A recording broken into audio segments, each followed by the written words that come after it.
السلام علیکم، میرا نام ایمن ہے اور میں آپ لوگوں کے سامنے کچھ ایسی معلومات شیئر کرنا چاہوں گی جو قرآن میں ہم بعض دفعہ پڑھتے ہیں آیات، لیکن ان پہ غور نہیں کرتے۔ وہ بہت انٹرسٹنگ فیکٹس ہیں، تو اسی طرح کے کچھ فیکٹس میری نظروں سے گزرے جو کہ میں نے سوچا کہ میں اس پہ ویڈیو بناؤں اور آپ لوگوں کے ساتھ شیئر کروں۔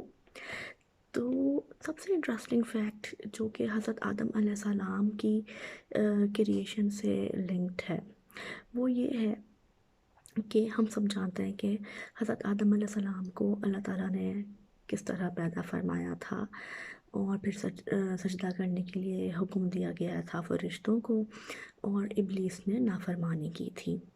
لیکن اس سے بھی پہلے کیا ہم نے کبھی یہ سوچا ہے کہ فرشتوں نے کیسے پریڈکٹ کر لیا تھا کہ انسان دنیا میں جا کے کیا کچھ کرنے والا ہے؟ دس از ویری انٹرسٹنگ پوائنٹ۔ اس کا جواب ہمیں ملے گا سورہ بقرہ میں۔ میں آپ کو اس کا ترجمہ بتاتی ہوں۔ سورہ بقرہ کی آیت نمبر 31۔ اور اس وقت کا تذکرہ سنو جب تمہارے پروردگار نے فرشتوں سے کہا کہ میں زمین میں ایک خلیفہ بنانے والا ہوں۔ وہ کہنے لگے، کیا آپ زمین پر ایسی مخلوق پیدا کریں گے جو اس میں فساد مچائے اور خون خرابہ کرے، حالانکہ ہم آپ کی تسبیح اور حمد و تقدیس میں لگے ہوئے ہیں۔ یہ فرشتوں نے اللہ تعالیٰ کو جواب دیا تھا۔ اس کا مطلب ہے وہ جانتے تھے کہ آدم کی پیدائش کے بعد اس آدم کو جب زمین پر بھیجا جائے گا تو وہ فساد مچائے گا، لیکن وہ یہ بات کس طرح جانتے تھے؟ اس کا جواب بھی ہمیں قرآن سے ملے گا، اور اس کا جواب ہمیں ملتا ہے سورہ اعراف میں۔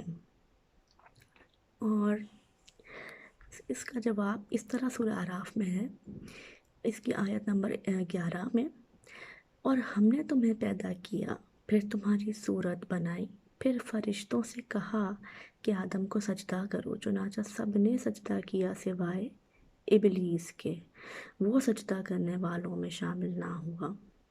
یعنی ابلیس جو ہے، اللہ تعالیٰ نے ابلیس جو ہے بیسیکلی ایک جن تھا، اس کی پیدائش پہلے کی تھی فرشتوں کی، اور جنات کی پیدائش ہم سے پہلے کی گئی تھی، اور جنات جو ہیں اس وقت زمین پر بھی ہوتے تھے اور ان کی رسائی آسمانوں تک تھی۔